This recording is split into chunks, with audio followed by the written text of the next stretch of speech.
Et à la veille des vacances d'été, le thème choisi par l'association MC2D pour ces jeux d'hiver était totalement d'actualité. À Monaco, plusieurs dispositifs sont déjà en place pour visiter et se déplacer en principauté en étant éco-responsables. On pense par exemple au bateau-bus, au bus hybride ou tout simplement à Monaco Malin, ce petit guide qui indique aux touristes comment découvrir la principauté à pied. Un dépliant disponible à la direction du tourisme et des congrès regroupe d'ailleurs ces informations écolo.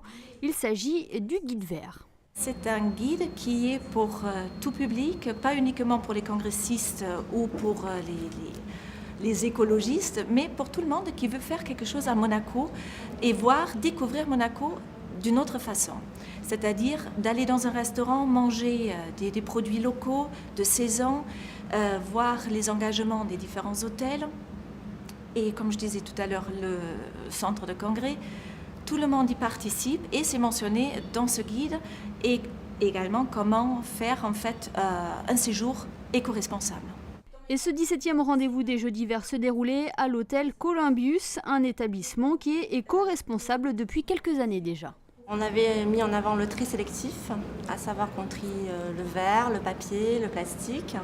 On a formé des équipes, donc ce tri se fait dans les étages, dans les points de vente, que ce soit au bar, au restaurant et également en cuisine.